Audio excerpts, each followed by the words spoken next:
Hello everybody. So people have been asking for more Raine videos, and with good reason. I mean, look at her, she's adorable. But I was going to do a video soon anyways because she has a big day coming up. Raine is going to turn 1 year old in early April.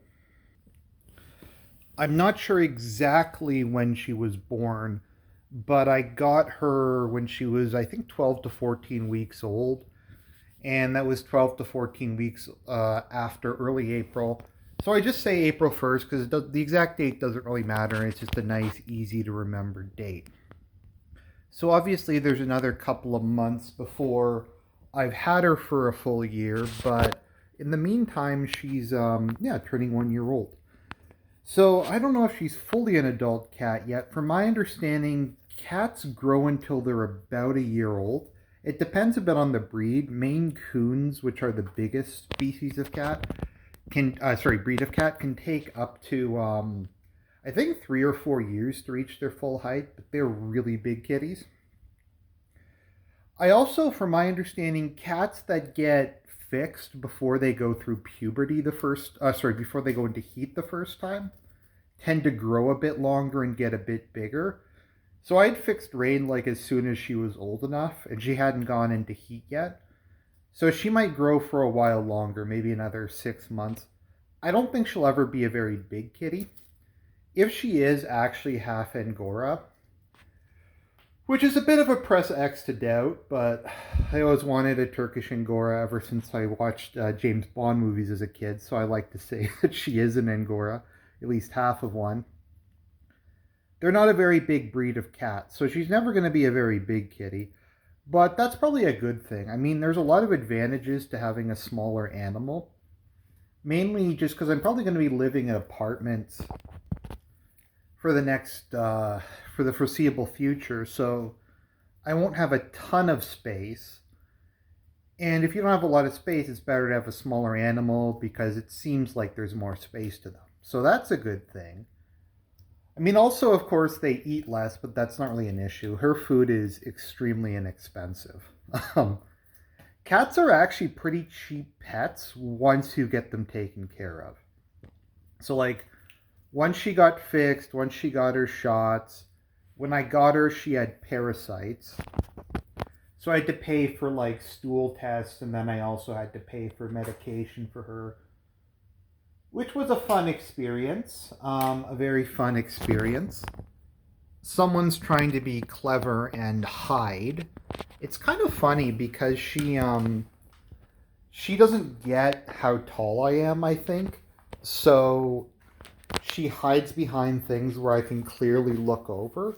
But I guess she's like in the wild, they're just not used to dealing with predators as big as us.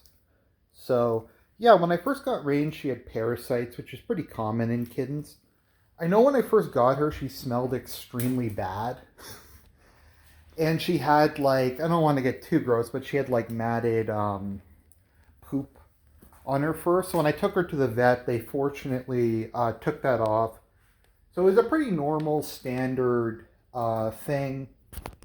Sorry if I'm breathing a little heavy. I kind of had too much coffee this morning, so my heart's kind of going a mile a minute. But yeah, when I first got her, she smelled really bad. The vet was able to deal with that. I had to give her antibiotics for a couple weeks, and then she was fine. And I've been very lucky with her because when I first got her, she was eating dry food. Actually, they had her on Friskies, which is horrible for cats. It's really bad food, but she was eating solid food. There was no problem with transitioning her to the food that I feed her. And she was litter trained, which is one of the best things any pet can be. So she was already litter trained when I got her. So I think with cats, what you normally do is you just put them in the litter box. This is what I've done, and I've dealt with a couple of cats. You kind of grab their paw, you make them paw it to show them that it's litter, it's sand, that they can dig in it. So she's never had an accident. She's never gone outside of her litter box, which is good. That's one of the reasons I got her spayed as soon as I could. Because from my understanding, intact cats will try to mark their territory. Now, obviously, Raine's a female cat, so female cats just do that a lot less in general than male cats do. But it's still something that happens. There's any number of reasons to get your cat spayed. One of the things is they don't yowl at night nearly as much. They don't have the desire to like roam and run around looking for a mate. They don't go through heat with no hope of ever getting with no hope of ever getting a mate and that kind of thing. So that's all good. But yeah, so I got her some medication. I got that fixed. I got her various vaccines. Raine's been microchipped, so if a dog catcher or whatever ever picks her up, they'll scan her and she's registered to me. So they'll know that she's my cat and they'll call me and I can pick her up. I doubt that'll ever happen, but it was pretty inexpensive and it's just kind of a nice thing to know. Kind of a big tip is if you get a cat or a dog and you live even in like a smaller town or a small city, see if there's a humane society or PETA or some sort of animal welfare organization. Because a lot of those will do discount operations. So, like, I think a spaying from the Toronto Humane Society was like $80, and at a vet it was like 300 or 400. Now, the Humane Society was closed because of COVID, but they'll do their vaccines for like $50 versus $200. They'll do a microchip for like $25. And part of that is just they probably get funding from the government because having a bunch of additional cats and dogs running around is not in anybody's interest. She's such a goof. She's just she doesn't eat it. She just kind of chews on them a bit. But yeah, so I got that done. What I feed her, maybe I'll just go over and take another look at that. Oh, by the way, while I'm over here, so I have this set up for her because Raine's an indoor cat. I know some people really don't like indoor cats, but most of the time I'm going to live in an apartment and there's no way to let out an animal if you live on the 6th or 7th floor. Also, like, outdoor cats get into fights, they get parasites, they get hit by cars. And I don't want any of that to happen. And I think indoor cats live like 2 or 3 times as long. So I have that set up. So she spends a lot of her day just kind of gazing out, looking at birds and stuff like that. So that's one of her spots. Another one of her spots. So I have my computer set up there, obviously, right next to my my desk where I do my work. And she likes to sit up there. She sometimes falls asleep up there. And then I also have her bed right there, right next to my desk chair. And she normally sleeps there at night because there's not as much outside to look at. But something I've learned, geez, I really shouldn't have drunk that much coffee before this, dealing with cats is I think cats are as social as dogs. They're just, dogs I think are more social in the way humans are. Because I guess humans are more pack animals. Cats in the wild, at least female cats, will live together in colonies. Where, actually it's interesting, female cats are called queens, but they'll live together and they'll communally raise the kittens. So they do like social interaction. I mean, Raine gets upset if I'm not around. Like when I keep her in the basement because she gets into fights with my parents' cat. Or she doesn't really get into fights with him. It's just he's like 18 years old and grumpy and has dementia. And she's like a kitten who's very playful, as you can see. And she will try to play with him. She'll try to bat at his tail and stuff. And he gets really angry. And if she bothers him, he just starts peeing everywhere to mark his territory. So I keep her in the basement. And kind of when I come down in the morning and I'm having breakfast, and she hears my voice, she starts loudly mewing. like begging me to come down and pay attention to her.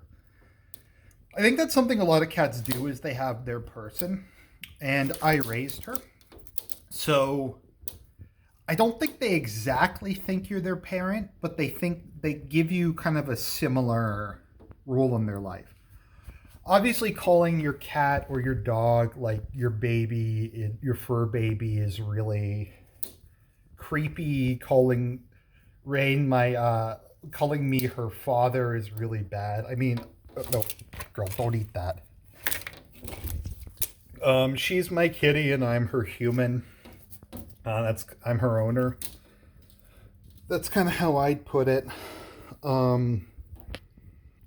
But yeah, she gets upset if I'm not around for a long period of time.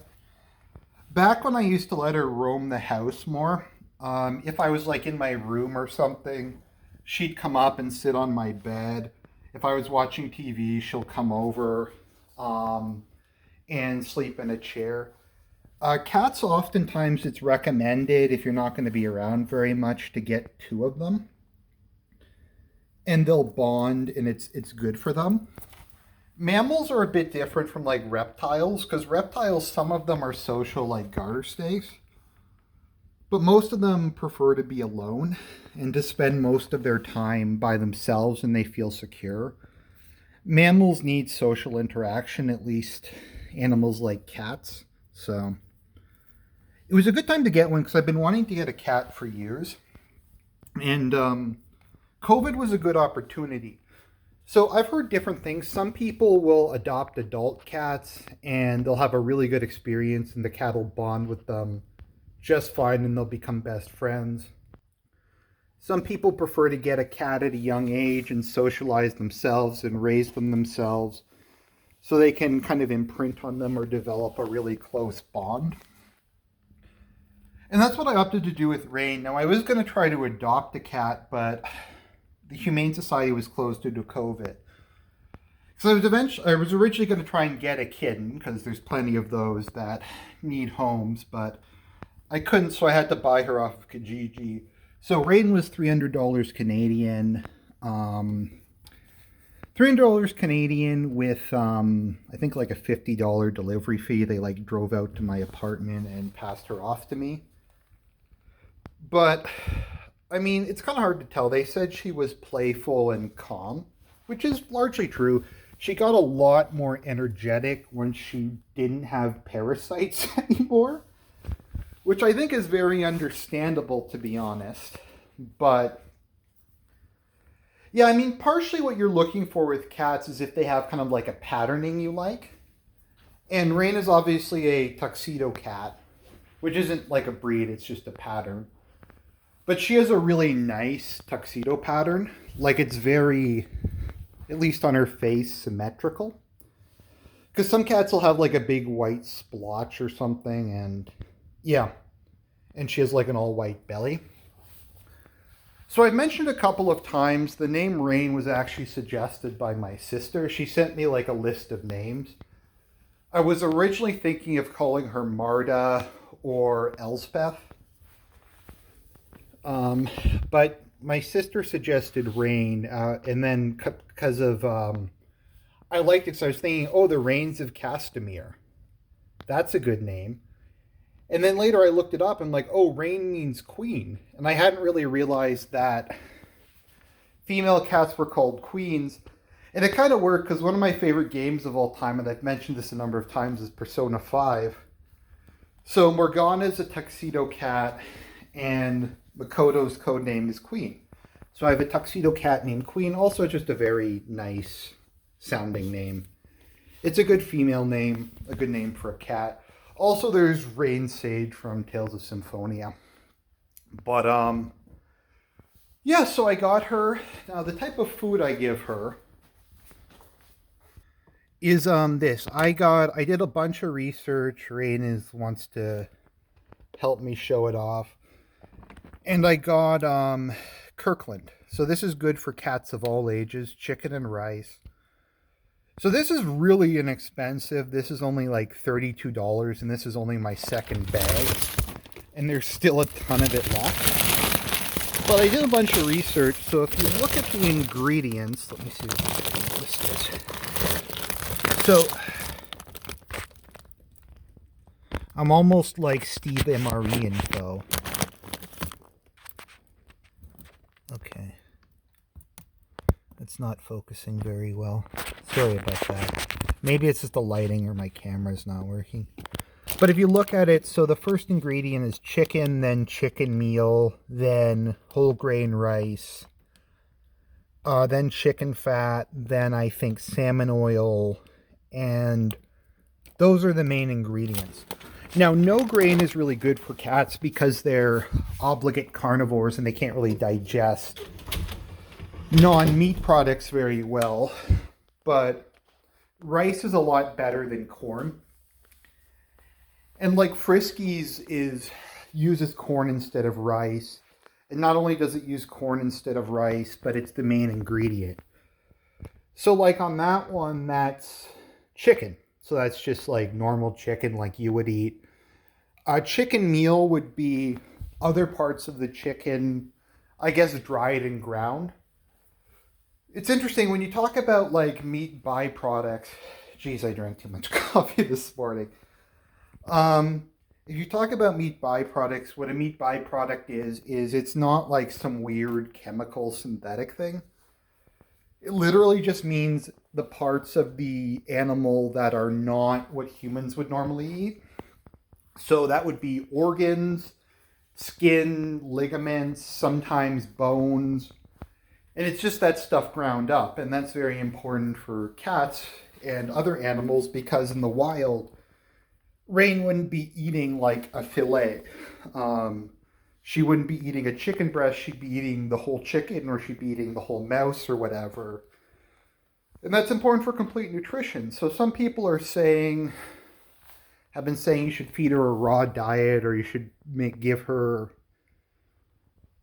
a formula up for her. But I mean, she seems pretty damn healthy. I mean, you can see here like how glistening her coat is. She's definitely not deformed or anything. She's small, but she's just a small cat. I do give her some other wet food sometimes. So I looked it up and Fancy Feast isn't actually that bad. It's like mediocre. But obviously any kind of wet food is a lot higher in meat than is a dry food. Because dry foods require some sort of grain to bind the kibble together. So I occasionally give her that.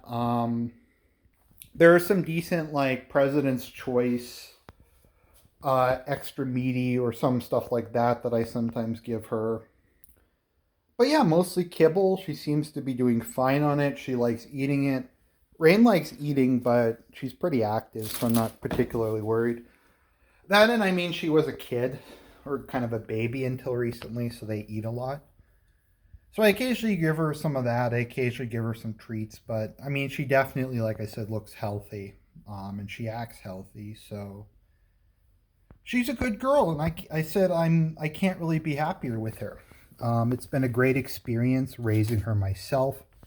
I think, as I was saying earlier, because of COVID, I was still employed at the time, but I was working from home. So I'm like, okay, I'll get a kitten and I'll raise her because I'll be around all day. Now, Raine's old enough that if COVID ever ends and I get a job where I go into an office, she's big enough to stay on her own. But for very young cats, you want them to have someone around to supervise them. But she's never really gotten into any kind of trouble. Like, she doesn't chew cables. She doesn't eat stuff she's not supposed to. Although she's chewing that on camera. But no, she's just a very good girl. And she's going to bite me now. Because she always bites me on camera. Just maybe to end, it was kind of funny what Serp said. So the thing with cats is they like being pet and they like attention. But because they're predators, they can get overstimulated. So if you're patting the cat for a while, they'll seem really happy. And then all of a sudden they might bite you. And that's not because they're being defensive or aggressive or anything. They just get overstimulated. And it was kind of funny because Sert pointed out tigers may very well be as friendly as house cats. But if Raine bites me, it hurts a little bit and I just kind of pull her off. In worst case scenario, it just leaves like a little scratch. I think she was trying to demonstrate. But if a tiger playfully bites you, they're going to take your arm off. And that's not even them being necessarily aggressive or trying to eat you. It's just because it's a giant cat. But that's Raine's 1 year the 1 year anniversary. She's a good girl, a good kitty. And yeah, Raine, say hi. There we go.